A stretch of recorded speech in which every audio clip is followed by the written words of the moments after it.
마이크 테스팅 셋. 할렐루야 셋. 뭐야?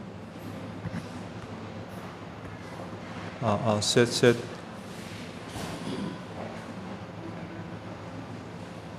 마이크 테스팅 셋.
셋. 마이크 테스팅 셋.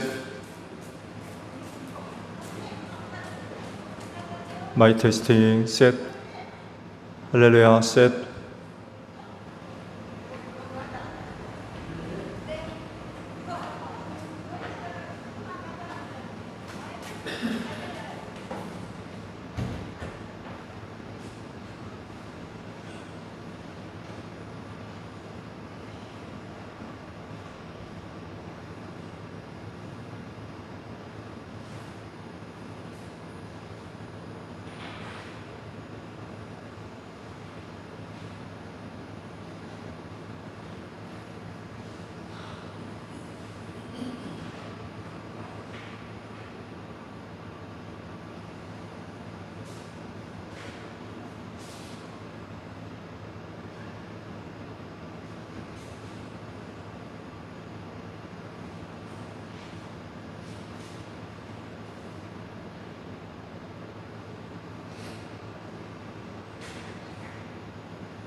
우리의 비전과 사명, 비전, 소정제일교회는 은사를 따라 사역하는 소그룹의 모임으로서 건강한 교회가 된다. 사명, 소정제일교회는 생명의 열매를 맺는 교회가 되기 위해 힘쓸 것이다.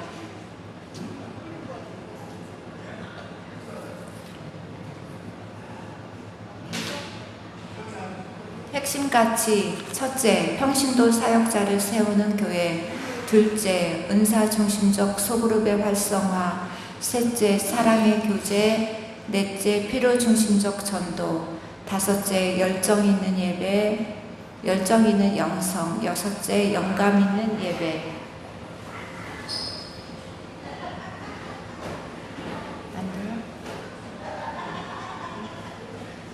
비전 소정제일교회는 은사를 따라 사역하는 소그룹의 모임으로서 건강한 교회가 된다.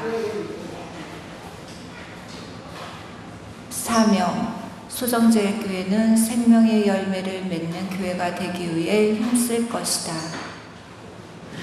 핵심 가치 첫째, 평신도 사역자를 세우는 교회. 둘째, 은사 중심적 소그룹의 활성화. 셋째, 사랑의 교제.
할렐루야.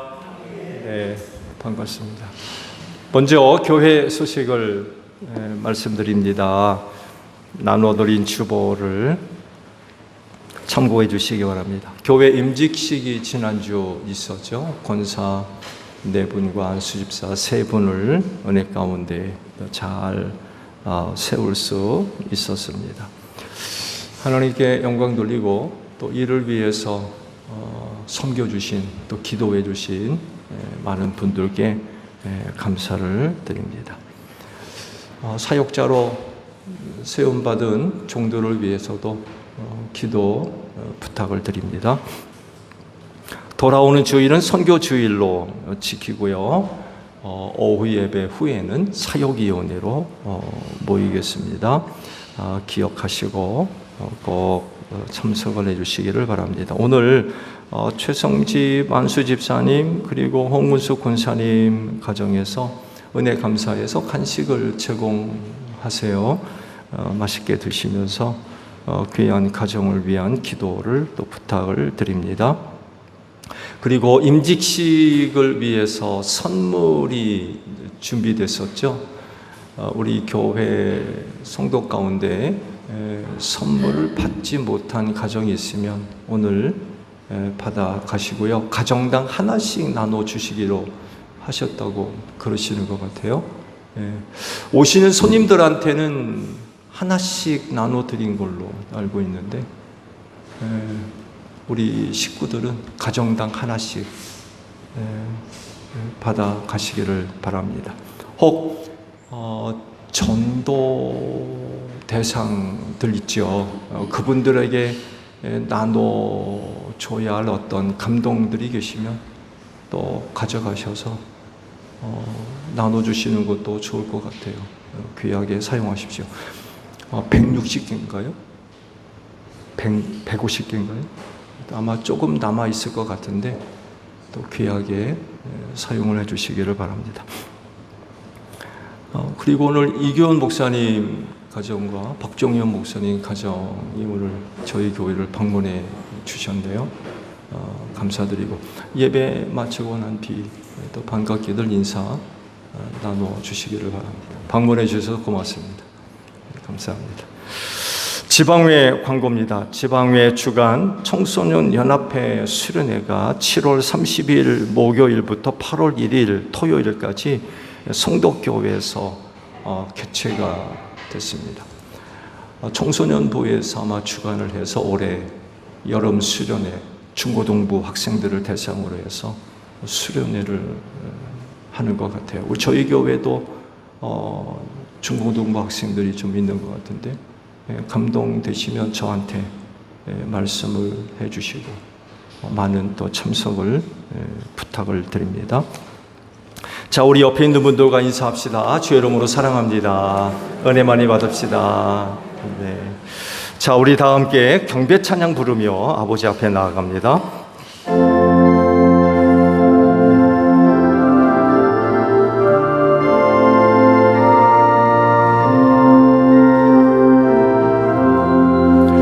주 예수 당한 고난을 못 잊을 죄인아 내 위한 법에 빠져서 만유의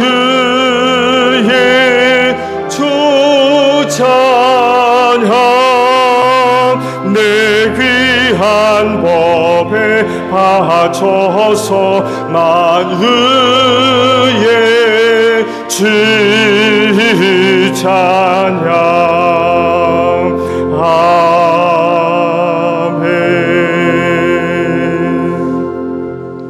하나님 아버지 감사합니다. 우리 모두에게 귀한 주일을 허락해 주시고 이 날을 지켜 예배할 수 있도록 믿음을 더하시며 한 주간 은혜 가운데 인도해 주셔서 감사드립니다.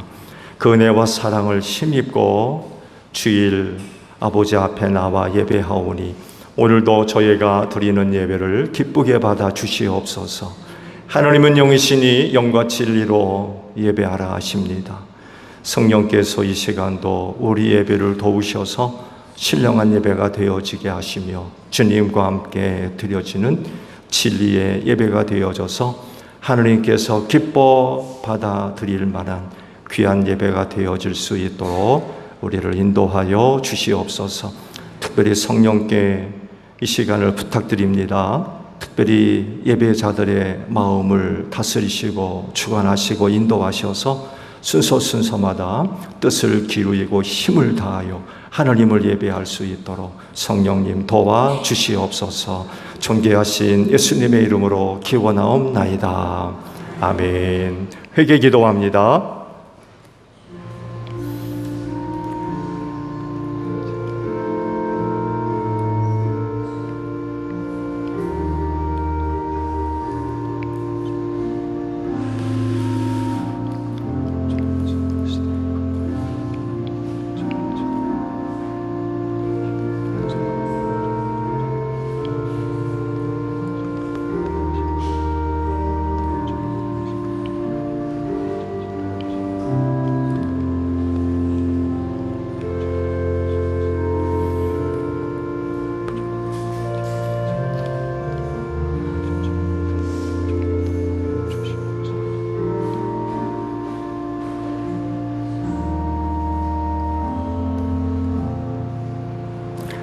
오라 우리가 서로 변론하자. 너희 죄가 주홍 같을지라도 눈과 같이 희어질 것이요 진홍같이 붉을지라도 양털같이 되리라.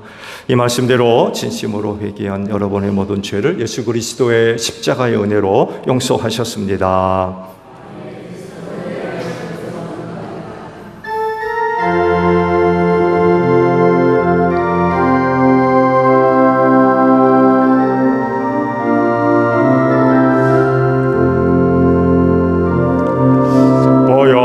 지나 하나님 품으로 보혈을 지나 아버지 품으로 보혈을 지나 하나님 품으로 한 걸음씩 나아가네.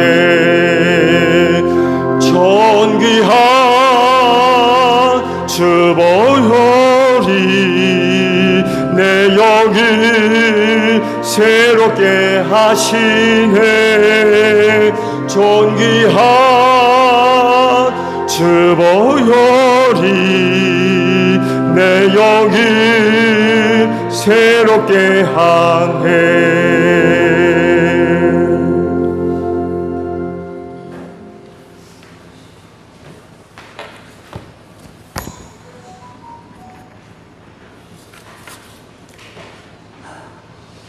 우리의 영원한 소망이 되시고 능력이 되시며 은혜와 사랑이 풍성하신 하나님 아버지, 오늘도 변함없으신 사랑으로 불러주셔서 기쁨과 감사함으로 예배드리게 하시니 더욱 감사를 드리옵나이다.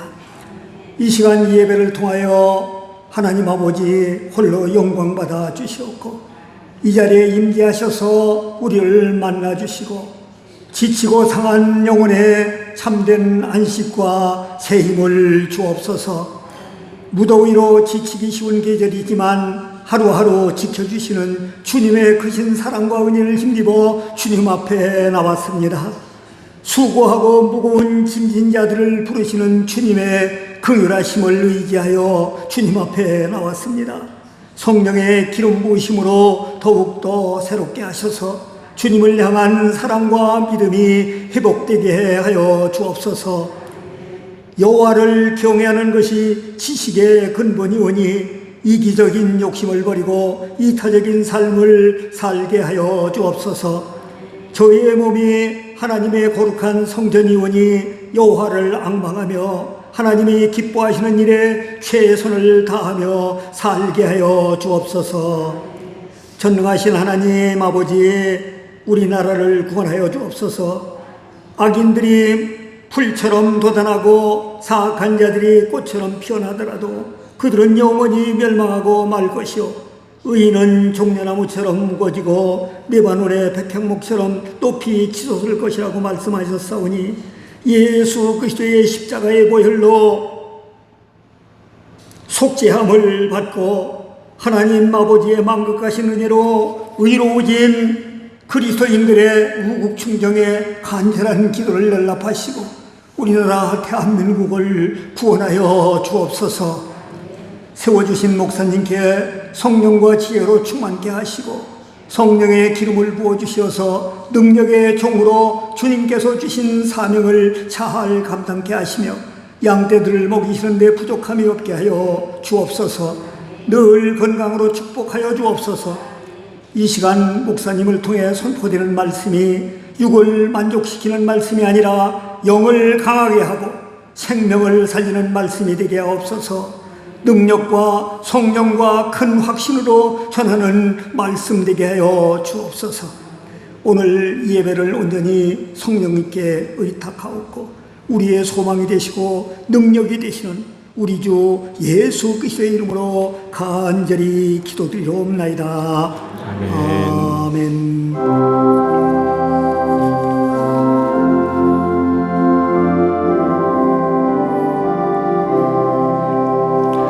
우리 기도를 들어주시고 주님의 평화를 내려주소서. 아멘.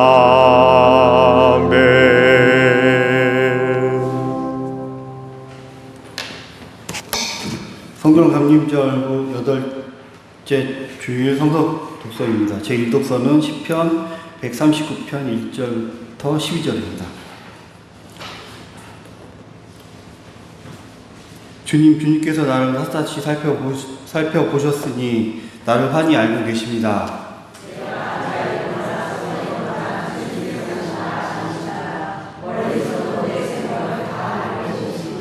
내가 길을 가거나 누워있거나 주님께서는 다 살피시고 계시니 내 모든 행실을 다 알고 계십니다.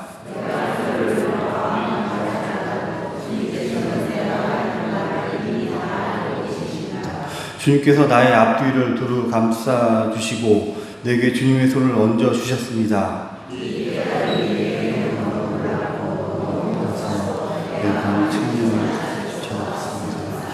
내가 주님의 영을 피해서 어디로 가며 주님의 얼굴 피해서 어디로 도망치겠습니까?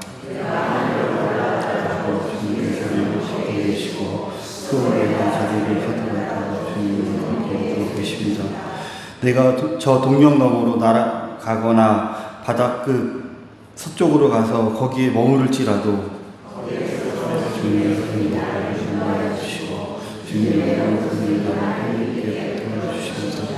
내가 말하기를 어둠이 와락 나에게 달려들어와서 나를 비추던 빛이 밤처럼 되어라 해도 어둠이 되며 밤도 대낮처럼 밝으니 주님의 말씀을 빛이 되었습니다. 제2독서는 로마서 8장 12절부터 25절입니다.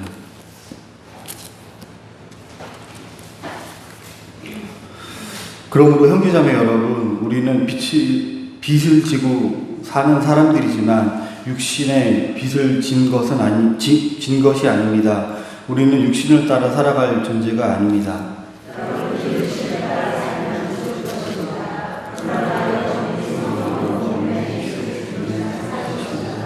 하나님의 영으로 인도함을 받은 사람은 누구나 다 하나님의 자녀입니다.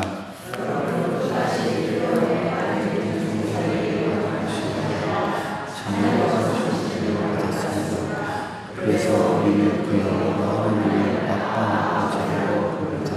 바로 그때에 그 성령이 우리의 영과 함께 우리가 하나님의 자녀임을 증언하십니다. 우리가 그리스도와 함께 영광을 받으려고 그와 함께 영광을 받으면 우리는 하나님이 정하신 공급자요 그리스도와 더불어 공동공급자입니다. 현재 우리가 겪는 고난은 장차 우리에게 나타날 영광이 견주면 아무것도 아니라고 나는 생각합니다.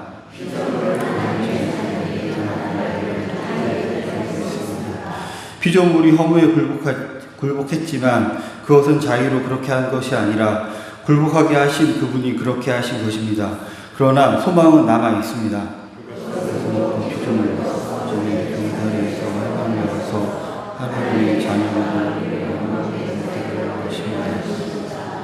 모든 피조물이 이제까지 함께 신음하며 함께 해산의 고통을 겪고 있다는 것을 우리는 압니다.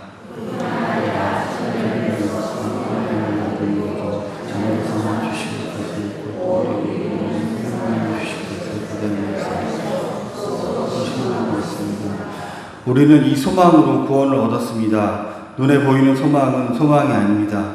보이는 것을 누가 바라겠습니까?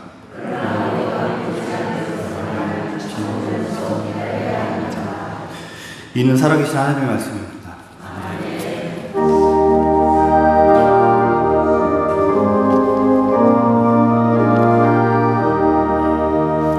주님의 귀한 말씀은 목마른 사막 길에서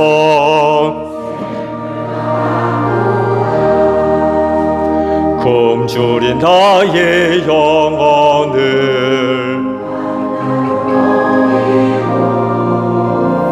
내 갈 길 밝게 비추니 그 말씀 귀하다.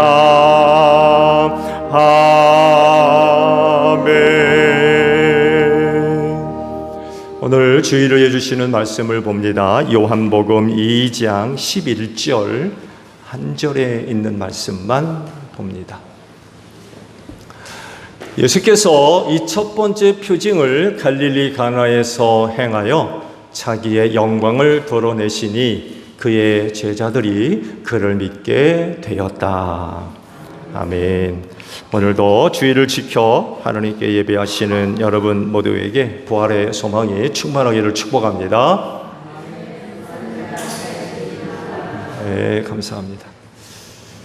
원종의 권사님이 손분체질을 하시는데 더우세요?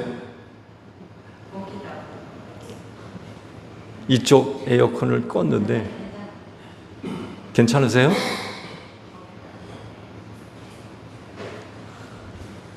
더우시면 덥다고 그러세요.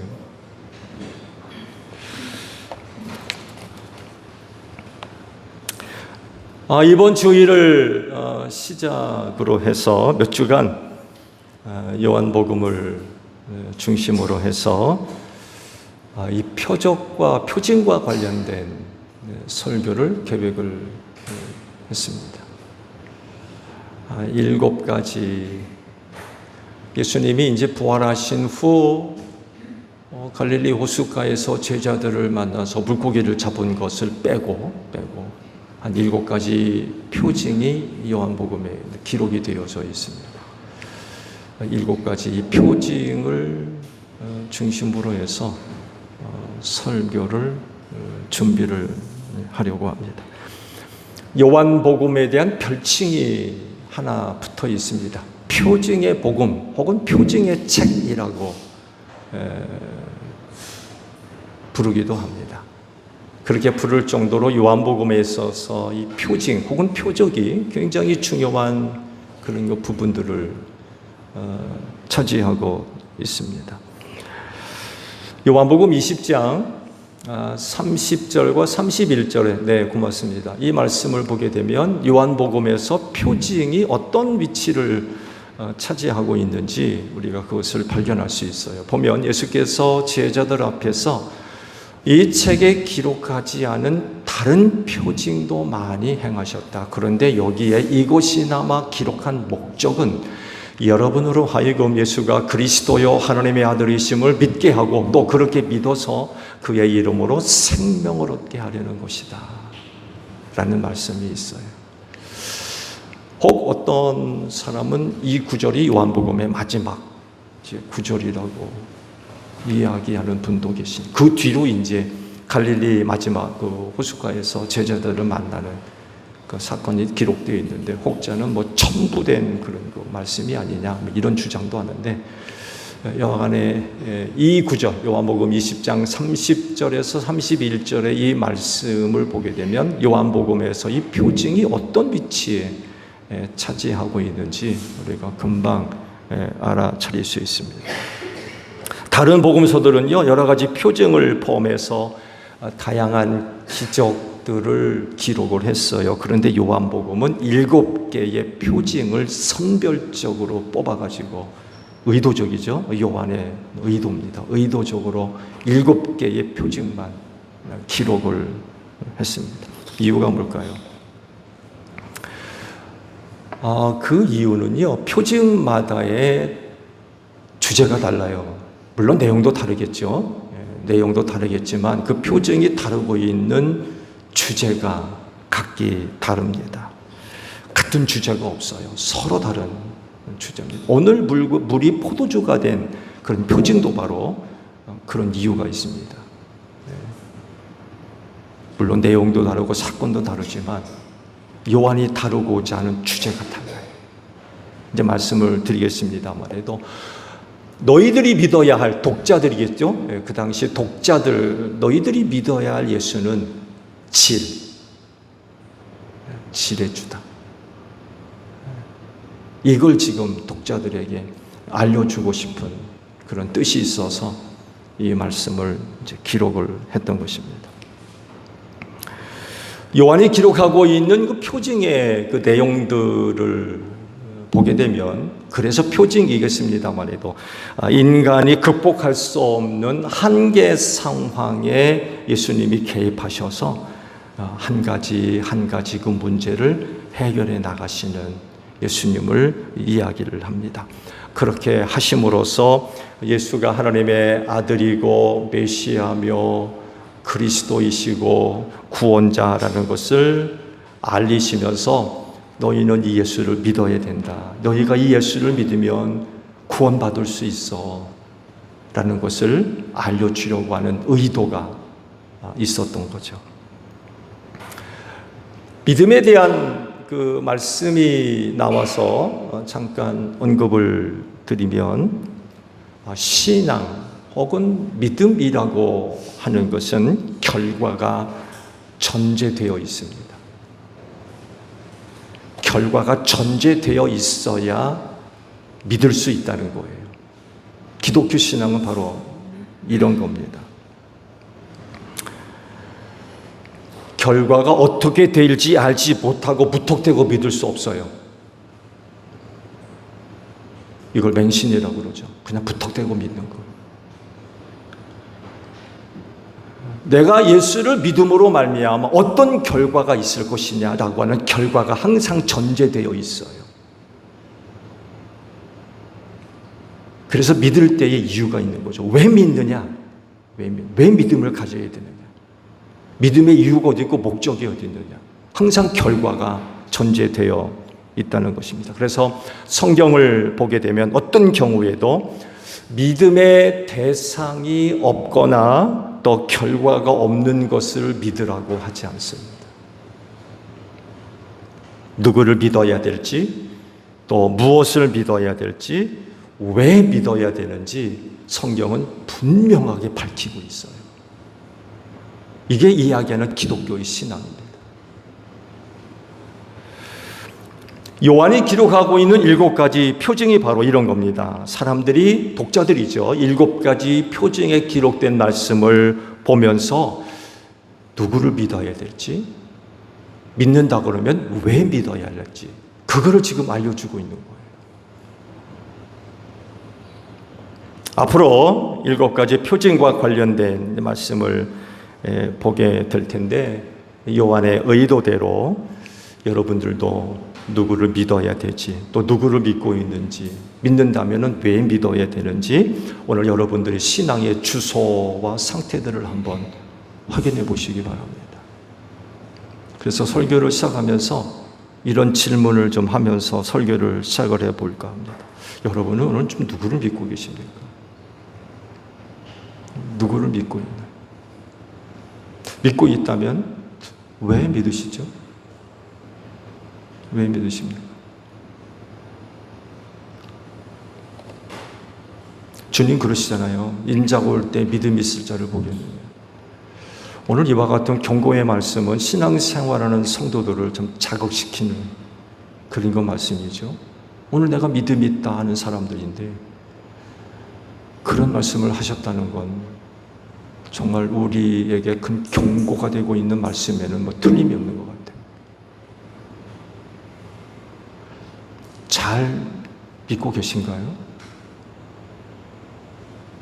오늘 여러분이 갖고 있는 믿음, 주님이 언제 오실지는 모르겠습니다. 말해도 그때까지 여러분이 간직하고 있는 그 믿음 잃어버리지 않고 잘 간직할 수 있으세요? 혹 흔들리는 분 없으십니까? 믿어야 될지 말아야 될지, 교회를 다녀야 될지 말아야 될지, 혹시 그런 분도 계십니까? 만약 그런 분들이 우리 제일교회 안에는 없는 줄로 믿습니다. 혹 계시다고 하면 몇 주간 동안 이 복진과 관련된 메시지를 보고 들으면서 다시금 여러분의 믿음을 굳게 세울 수 있는 그런 그 시간들이 되시기를 바랍니다.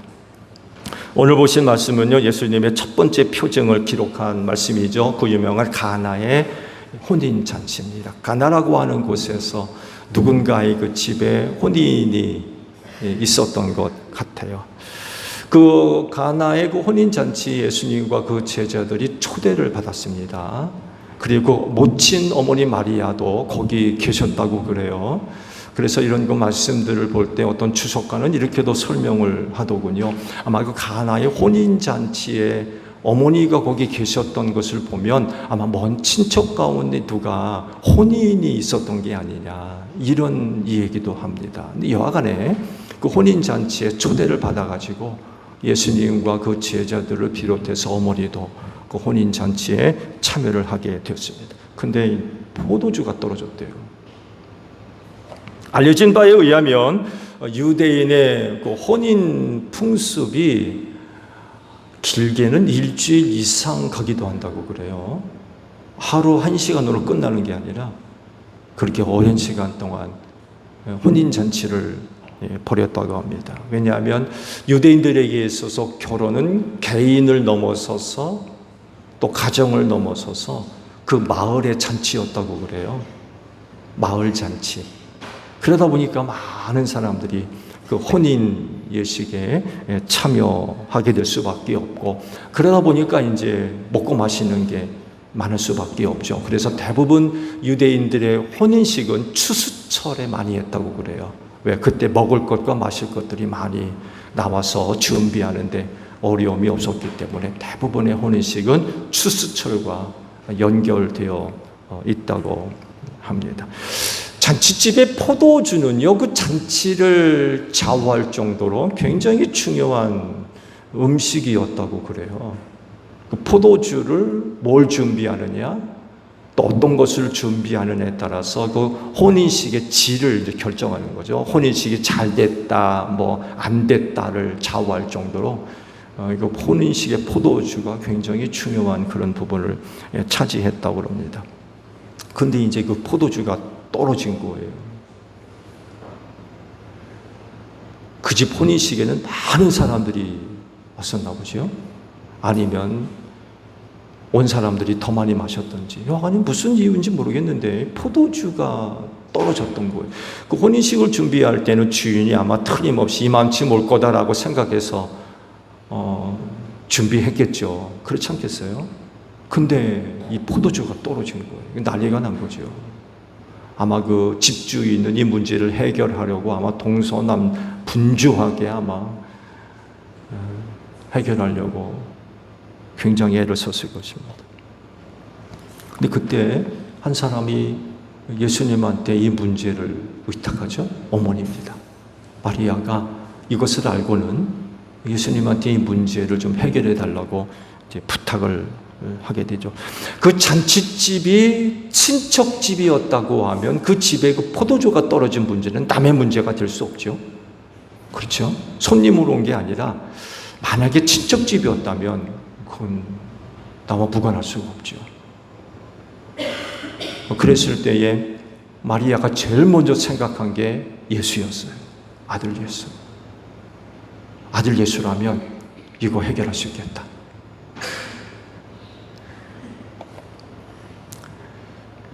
아들 예수에 대한 모친의 믿음, 그를 단적으로 보여주고 있는 구절이 있죠. 바로 5절에 있는 말씀입니다. 그 어머니가 일꾼들에게 이르기를 무엇이든지 그가 시키는 대로 하세요 하였다 라고 말씀을 하고 있습니다. 아들에 대한 믿음이 없다면 이런 말을 못하겠죠. 그렇죠? 무엇이든지 그가 시키는 대로 해라. 그렇게 하면 이 문제가 해결될 거야. 이게 이제 배경에 깔려 있는 거죠.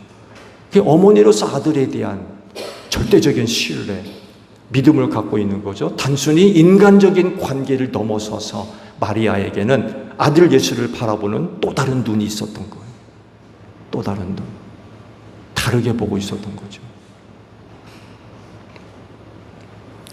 근데요, 이 마리아가 종들에게, 일꾼들에게 잃은 그 말을 좀 주의 깊게 좀 들여다보게 되면 우리의 시선을 한 곳으로 돌려놓습니다. 그게 뭘까요? 창조장으로 우리의 눈을 돌려놓습니다.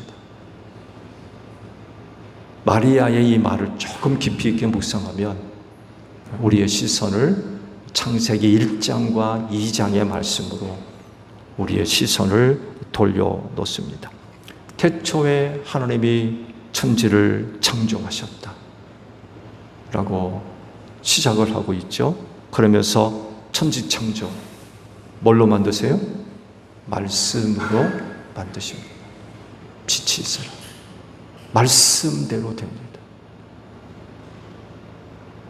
마리아가 한 말을 다시 생각해 보세요. 무엇이든 그가 시키는 대로 하세요. 그가 뭐라고 말씀하든 그대로 따라라. 왜? 그대로 이루어진다는 거예요. 그가 하는 말이라면 그 말은 그대로 이루어진다는 거죠. 그게 배경으로 깔려 있는 거예요. 하나님이 우주 만물을 창조하실 때 뭘로 창조하세요? 말씀으로 창조하셨어요. 말씀으로만 있으라. 그대로 다 이루어졌습니다. 말씀으로 모든 것을 할 수 있는 분은 오직 한 분밖에 없습니다. 누구예요? 성부 하나님밖에 없습니다. 어떤 누구도 그렇게 할 수 없어요. 하나님만이 그렇게 할 수 있는 분이세요. 그렇게 하실 수 있는 분을 누구에게서 발견한 거예요? 예수에게서 발견한 거예요. 하나님만이 하실 수 있는 그 일을 하실 수 있는 분이 아들 예수였다는 거예요. 하나님의 그와 같은 모습을 아들에게서 발견했던 것입니다. 그래서 아주 흥미로운 질문이 있어요. 오늘 마리아가 여러분들에게 똑같은 이런 그 말을 주신다고 하면 여러분은 어떻게 반응하시겠습니까? 그가 말한 대로 하세요. 그가 뭐라고 말하는 대로 따라하세요. 그날 말해야 했던 말을 오늘 여러분들에게도 이 말을 한다고 하면 여러분은 어떻게 하시겠습니까? 재미있는 말이 있죠? 주님, 잠깐만요.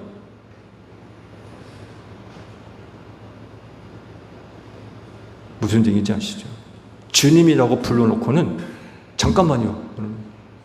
주님 하고 불렀으면 예, 알겠습니다라고 대답을 해야 되는데 주님, 잠깐만요. 그거 내 생각과 다른데요? 그거 내 생각과 달라요. 내가 하고 싶은 것과 다른데요? 이렇게 된다는 거예요. 오늘 마리아가 동일한 내용으로 오늘 우리에게 그런 이야기를 한다면 나는 어떻게 반응을 하시겠습니까? 우주 만물을 말씀 하나로 창조하신 성부 하나님을 믿듯이 여러분 예수님도 그런 분임을 믿으십니까? 우리 예수님도 얼마든지 말씀으로 모든 것들을 이루실 수 있는 분으로 믿으세요? 그래서 그분이 뭐라고 말씀하시든 순종할 수 있다고 하면 그게 바로 믿음입니다. 그래서 남들이 미처 보지 못했던 것을 봤던 마리아와 같이 오늘 여러분들도 예수에게서 우주 만물을 창조하신 하나님을 발견하신 줄로 믿습니다. 그래서 그분이 뭐라고 말씀하시든 그대로 따를 수 있는 우리 제1교회 성도이신 줄로 믿습니다. 그게 믿음이에요. 2절, 6절 상반절에 있는 말씀을 보게 되면 그 혼인집에 낯선 물건들이 놓여져 있었죠. 정결 예법을 따라서 돌로 만든 물항아리가 6개 있었다고 그래요. 한 개당 물 2-3동이를 담아들 만한 분량의 돌항아리가 6개 있었다고 그러죠. 뭐 혹자는 리터로 계산했을 때 보통 뭐 40리터 정도가 될 거다라고 하는데, 또 누구는 뭐 70리터, 많게는 120리터 정도 되는, 이렇게도 계산을 하더라고요. 근데 뭐가 어떻게 정확한지 자세는 알 수 없습니다. 아무래도 여하간에 다양하게 그 물의 양을 계산을 하는데, 최소 한 240리터에서 720리터가 들어갈 만한 그런 클 돌 항아리가 6개가 놓여져 있었던 것 같아요. 뭐 이 정도 양이라 그러면 한 일주일 정도는 충분히 쓸 만한 양이 될 것 같아요. 된다고 그래요, 학자들이 보니까. 이 상황은 어떤 경우죠? 유대인의 정결 예식은 이겁니다. 그렇게 돌 항아리에다 물을 담아 놓은 이유는 바깥에 나갔다가 집에 돌아왔을 때에 발을 씻거나 아니면 음식을 먹기 전에 손을 씻기 위해서 물을 그렇게 담아놨다고 그래요. 특히 외부에서 손님이 찾아왔을 때에는 씻는 물을 반드시 제공을 했죠. 그래서 청결에서도 도움이 됐겠지만 외부에 나가서 뜻하지 않게 거룩하지 않은 어떤 것들을 접촉함으로 말미암아 부정하게 된 것을 씻어내는 이런 의미가 포함되어 있기도 합니다. 그래서 아마 손발을 씻을 수 있는 물이 그렇게 마련이 되어 있었던 것 같아요. 이걸 예수님이 이용을 하셔가지고 물을 포도주로 이제 만드신 거죠.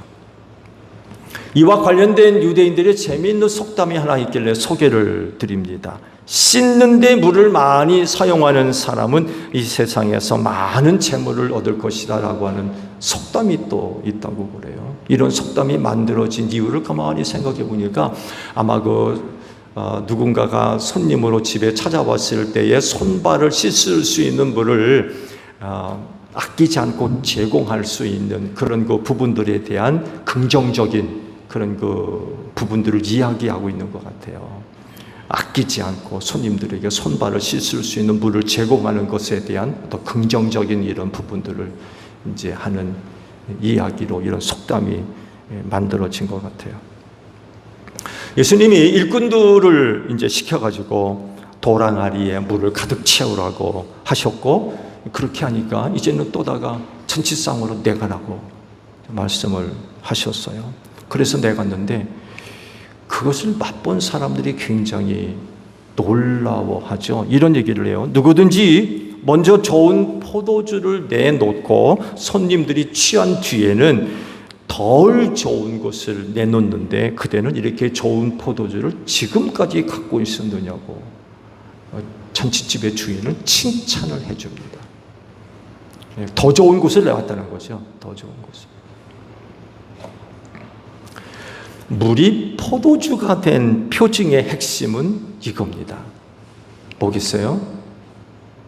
그것을 아는 사람들이 예수를 믿었다는 것입니다. 이게 이 표징의 핵심이에요. 요한이 이 표징을 기록한 말씀의 핵심이기도 하고요. 그때 그것을 아는 사람들은 예수를 믿었다는 거예요. 그러니 이 표징을 읽고 있는 너희도 예수를 믿어라. 지금 그거예요. 이런 표징을 행하시는 예수, 그 예수 너희도 믿어야 된다. 그거 지금 이야기하고 있는 거예요. 여러분은 믿으십니까? 아멘 소리가 적네요. 긴가민가 그러신가요?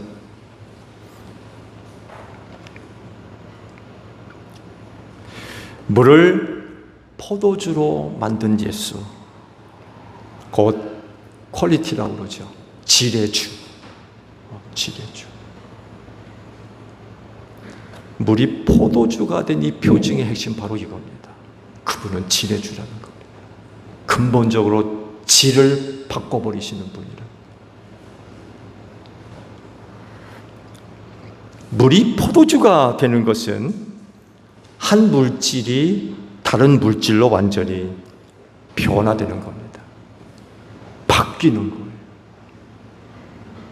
물이 포도주가 됐다는 건 질이 완전히 달라졌다는 거예요. 그걸 누가 하셨다는 얘기예요? 예수가 하셨다는 거예요. 그분은 이런 분이라는 거예요. 물이 포도주가 될 수 있어요? 어떻게 하면 물이 포도주가 돼요? 어떻게 하면? 과학적으로도 가능한가요? 할 수 있다면 뭘 통해서 할 수 있을까요? 제가 알기로는 오늘날 현대 문명으로도 이렇게는 못할 거요. 불가능한 일이죠. 근데 예수가 그 불가능한 일을 하셨던 거예요. 물이라고 하는 물질을 완전히 다른 것으로 포도주로 바꿔버리시고 그냥 돌 항아리에다 가득 채워라. 물을 갖다가 다 채우니까 이제 갖다 주어라. 그랬더니만 포도주가 돼버렸어요. 이거 어떻게 설명할 거예요?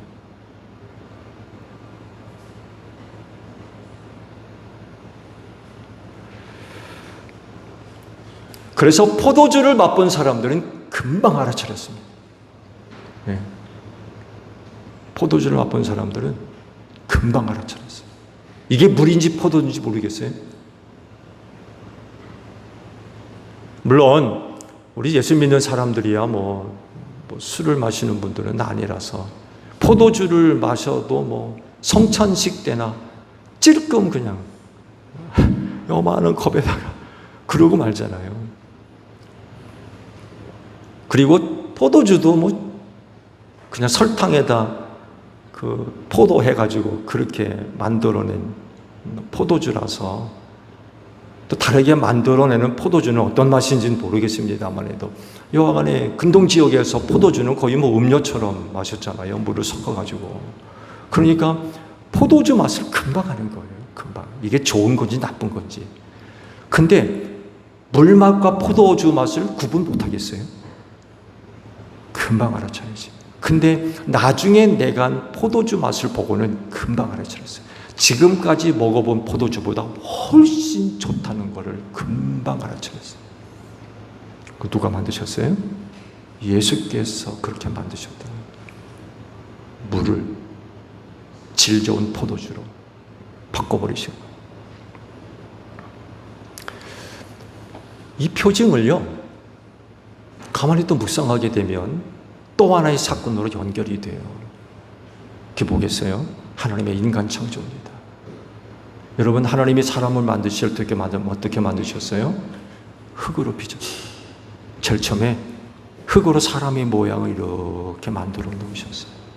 그리고는 그 코에 생명의 기운을 불어넣으셨대요. 이거 성경은 어떻게 해석합니까? 하나님의 영이신 성령을 그 코에 불어넣으셨다라고 해석을 보통 하고 있어요. 그래서 성령은 사람에게 생명을 주는 영이라고 그랬어요. 그래서 그 영이 떠나가면 그는 죽은. 하나님의 영이신 사람에게 생명을 주는 하나님의 영을 그 코에 불어넣음으로 말미암아 오늘 우리처럼 돼버린 거예요. 흙덩어리가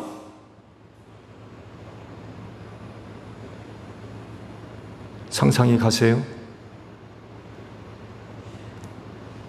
흙덩어리가 지금 우리같이 돼.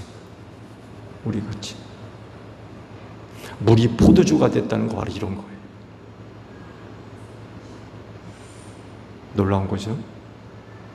굉장히 놀라운 사건.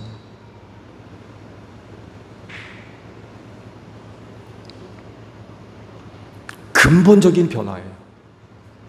비슷하게 바뀌기 아니라 근본적으로 완전히 달라진 거예요. 그걸 예수님이 행하셨다는 것입니다.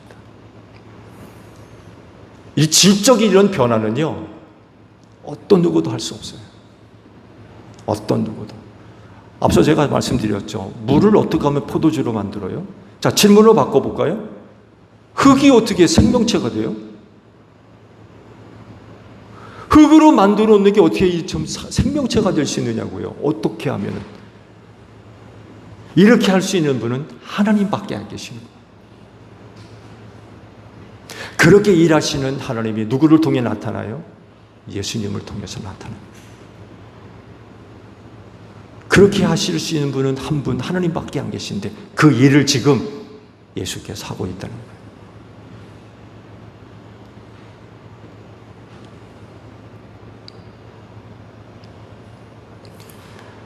가나의 혼인잔치에서 그렇게 일하시는 하나님을 예수를 통해서 보는 거예요. 그렇게 일하셨던 하나님이 예수를 통해서 많은 사람들한테 보여주신 거죠.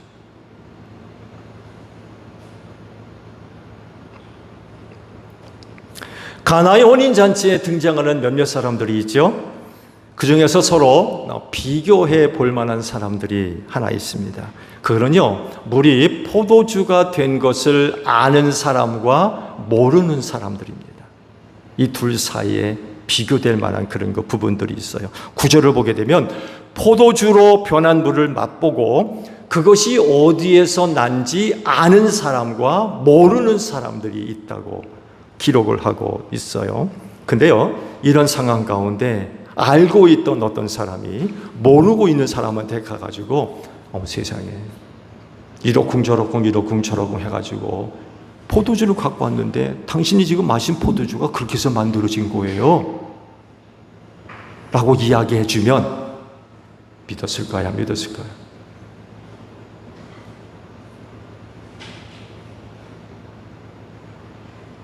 믿을 거야, 안 믿을 거야? 그때 온 사람이 우리 김경순 권사님한테 와가지고, 권사님, 세상에 내가 보니까 지금 권사님이 마시고 있는 포도주 예수라고 한 사람이 이러쿵저러쿵 이래가지고 갖다 드린 건데 그게 포도주가 됐어요. 권사님 믿으시겠어요?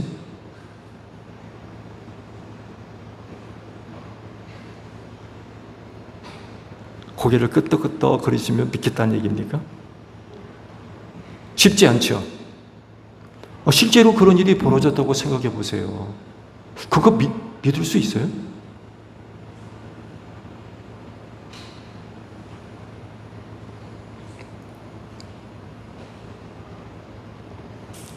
요한복음의 수신자들을 이렇게 알려지고 있습니다. 예수를 아시듯이 요한복음이 제일 나중에 기록됐잖아요. 예수를 믿긴 믿는데 회당에서 못 나오는 사람들이 있어요. 예수를 믿으면 회당에서 나와서 교회 안으로 들어와야 되는데 예수를 믿기는 믿는데 회당에서 못 나오고 있는 거예요. 유대인들이 무서워서. 그래서 예수 믿는 사람들은 출교하기로 유대교가 결정을 내렸다고 그러잖아요. 여러분, 유대 종교 사회에서 유대교로부터 출교당하는 일은요, 아무런 보호를 못 받는다는 얘기예요. 아무런 법적인 보호를. 누군가 와서 때려도 법적인 보호를 받을 수가 없어요. 이게 종교 사회에서 굉장히 무서운 거예요. 그러니 그런 사회에서 어떻게 살 겁니까? 유대교에서 쫓겨나면. 이거 뭐 좀 어려운 거죠. 그러다 보니까 예수를 믿기는 믿는데 회당에서 못 나오고 있는 거예요. 숨어 있는 거죠. 자기 자신을 감추는 거예요. 내가 지금 예수 믿고 있다고 감추는 거예요. 믿기는 믿는데 이제 걱정이 큰 거죠. 수신자들은 또 이런 종류의 사람들이 있습니다. 회당에서 나와서 교회 안으로 들어왔는데 아무래도 잘못한 것 같다. 이거 괜히 회당에서 나온 것 같은데 다시 돌아가야 되는 거 아니야? 이런 사람들. 이런 사람들을 위해서 요한복음이 기록됐다는 거예요. 그 믿음이 온전치 못한 거죠. 믿음이 연약해서 이런저런 일들로 인해 쉽게 흔들리고 낙심하고 그런 사람들을 위해서 이 복음서가 쓰여졌다는 거죠. 이들에게 7가지 표정은요, 그런 그들에게 위로를 주고 믿음의 확신을 주는 그런 그 의도가 있는 거죠. 의도가. 예수가 이런 분이라는 거예요. 내가 믿고 있는 예수, 그 예수가 바로 이런 분이라는 거죠. 물을 포도주로 바꾸는 진해주. 물질을 근본적으로 얼마든지 바꿀 수 있는 전능하신 하나님이라는 거예요. 내가 믿고 있는 예수는 이런 분이다. 확신을 주는, 믿음을 주는 거죠. 내가 믿고 있는 거 후회하지 않아도 돼. 내가 믿고 있는 예수는 이런 분이기 때문에 너는 후회하지 않아도 돼. 이런 분이기 때문에 너를 얼마든지 죄와 사망에서 구원해서 천국 가게 하실 분이야. 걱정하지 말고 예수 믿어. 이런 의미예요.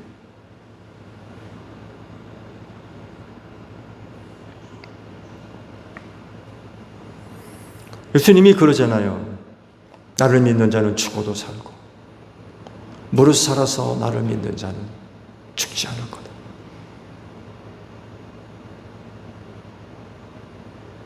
물을 포도주로 만든 예수를 믿는다 그러면 이 말씀을 믿는데 전혀 어려움이 없을 줄로 믿습니다. 아니, 물을 포도주로 만드는 분인데, 흙을 생명체로 만드시는 그런 분인데 이거 하나 못하겠어요?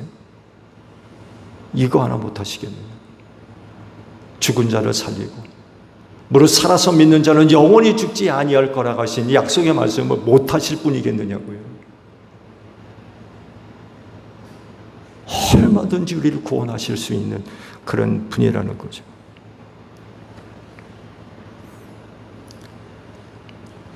(2000년) 전 가나라는 곳에 결혼식이 있었고요. 그때 일어난 일을 아는 사람들이 오늘날까지 그 이야기를 우리에게 해주고 있어요. 가나에서 이러이러한 일이 있었다. 예수가 이런 분이라는 거죠.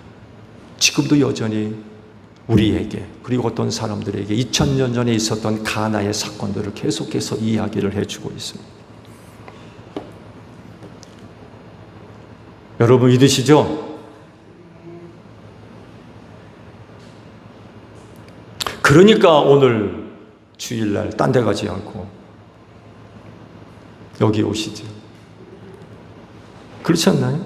이 예수를 믿지 않으면 딴 데 가 있지 왜 여기 와 있어요?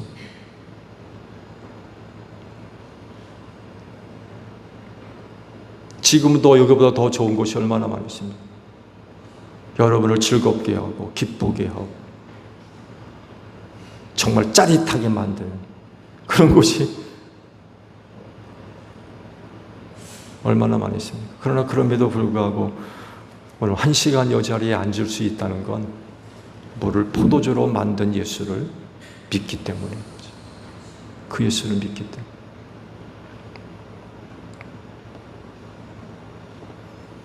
그 예수가 여러분을 죄와 사망에서 구원해서 하늘나라 가게 하실 줄로 믿습니다.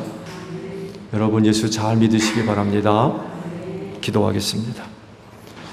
예수 믿게 하셔서 감사합니다. 그 예수는 물을 포도주로 만드신 분이십니다.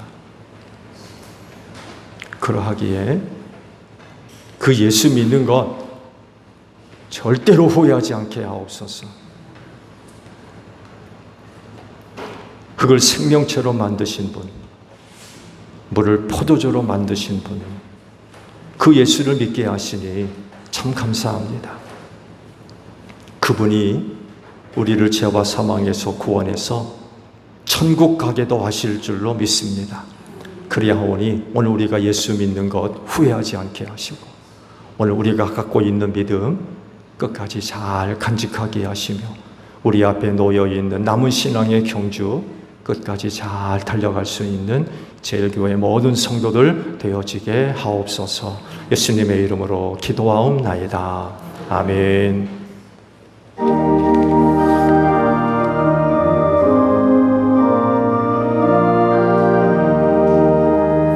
낮에는 구름 기둥과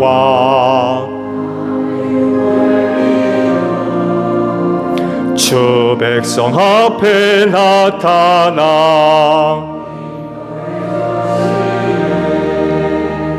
하늘의 깊은 지혜를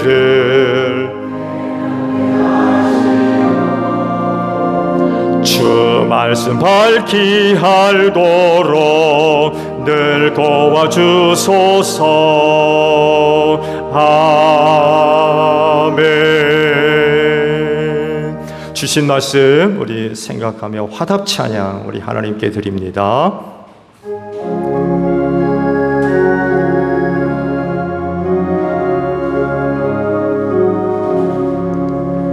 온 세상이 캄캄하여서 참 빛이 없었더니 그 빛나는 영광 나타나 온 세상 빛이 온대.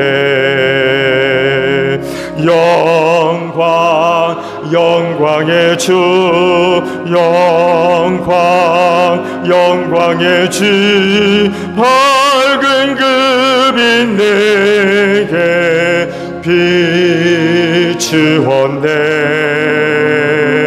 영광 영광의 주 영광 영광의 주 이 세상의 빛은 오직 주 예수님.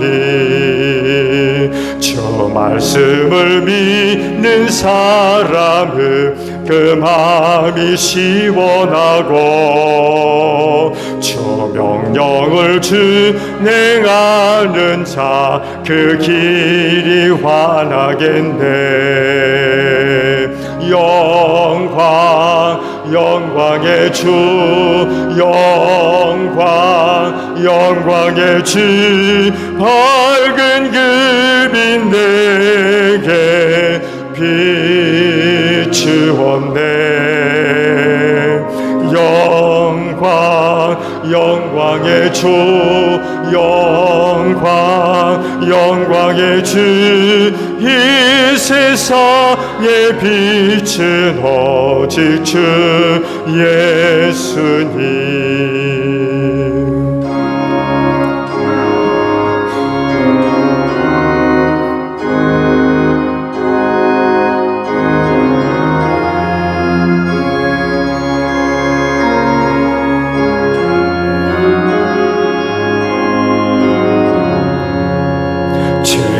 가운데 사는 사람은 그 눈이 어두워도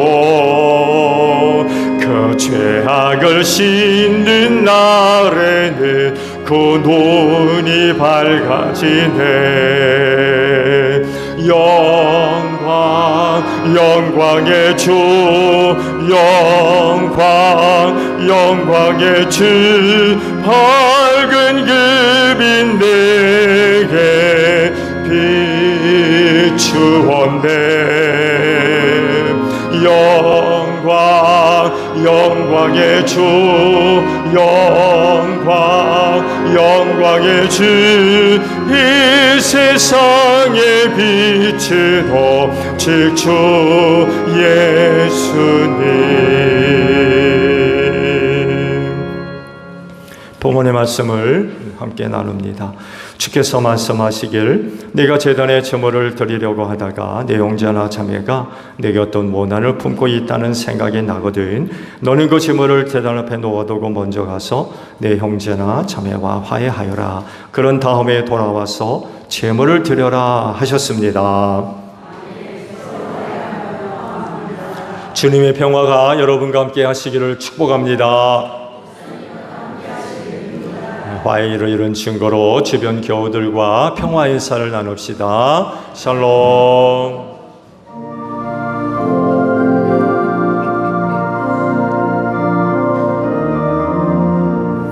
하나님 어린 양 세상의 죄를 없애시는 주여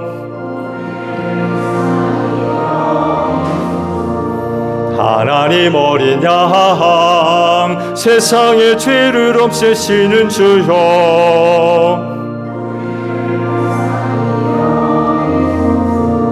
하나님 어린 양 세상의 죄를 없애시는 주여 우리에게 평화를 주소서. 여러분, 성경이 이르기를 각자 마음에 정한 대로 해야 하고 아까워하면서 내거나 마지못해 사는 일은 없어야 합니다. 하나님께서는 기쁜 마음으로 내는 사람을 사랑하십니다 라고 하셨습니다.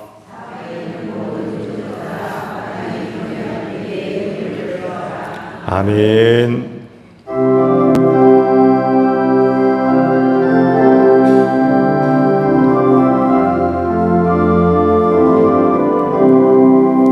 예수를 나의 구주 삼고 성령과 피로써 거듭나니 이 세상에서 내 영혼이 하늘의 영광 누리도다.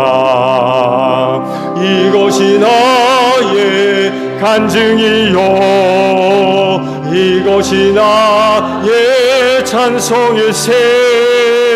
나 사는 동안 끊임없이 구주를 찬송하리로다.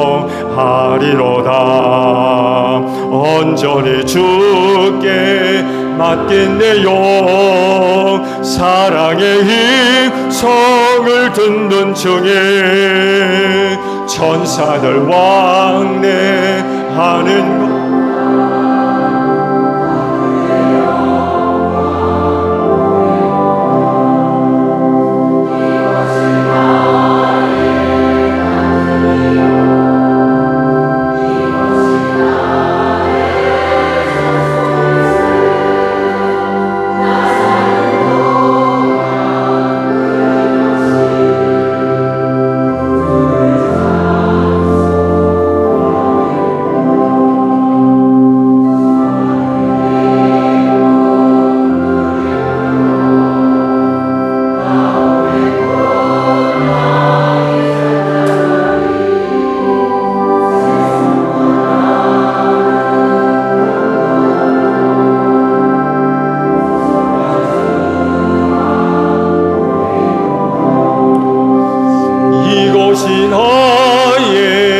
간증이요 이것이 나의 찬송일세.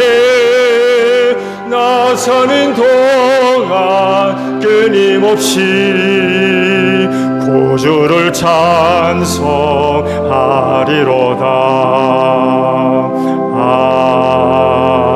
아멘.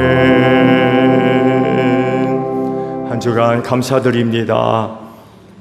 연약함을 하셔서 붙들어 주시고 쓰러지지 않게 하시며 필요한 것 부족하고 하셔서 공급해 주시는 은혜 참으로 감사드립니다. 우리의 구원을 위하여 우리 하나님 쉬지 아니하시고 늘 일하시기에 한 주간 우리가 은혜 가운데 살았음을 고백합니다. 앞으로도 우리 모두는 하나님의 은혜로 살 줄로 믿습니다. 주님 오실 날이 다가올수록 이 세상에서 일어난 일들로 인하여 얼마나 많은 사람들이 위기와 고통 가운데 있는지 모릅니다.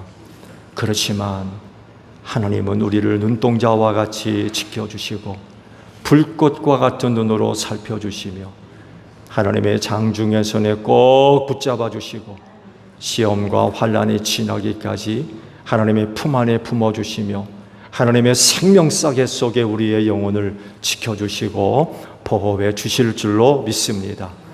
그리하오니 어떤 어려움을 만나더라도 낙심하거나 두려워하지 않게 하시고 그 하나님을 생각하며 믿음 위에 굳건히 서게 하시고 담대하게 우리 앞에 놓여있는 신앙의 경주 끝까지 달려갈 수 있는 저희 모두가 되어지게 하옵소서. 하나님의 은혜는 언제나 우리 안에 생명이 될 줄로 믿습니다.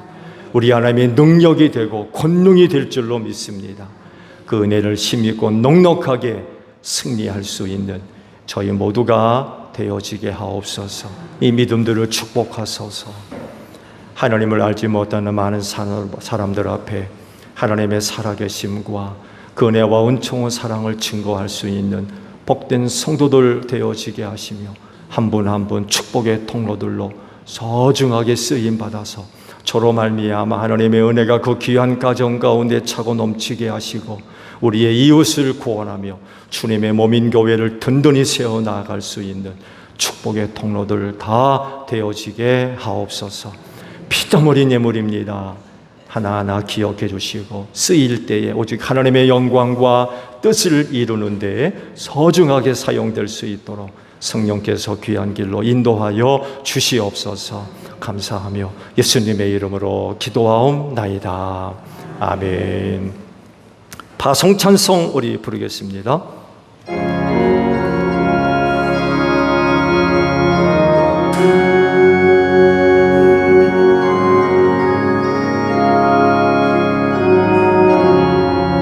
우리가 지금은 나그네 되어도 화려한 천국에 머지않아 가리니 이 세상 있을 때 주 예수 위하여 끝까지 힘써 일하세. 주 내게 부탁하신 힘 천사도 흠모하겠네.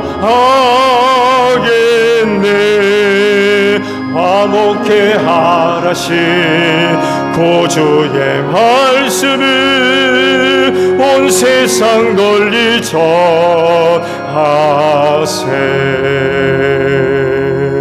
너희는 온 천하를 다니며 만민에게 복음을 전하라.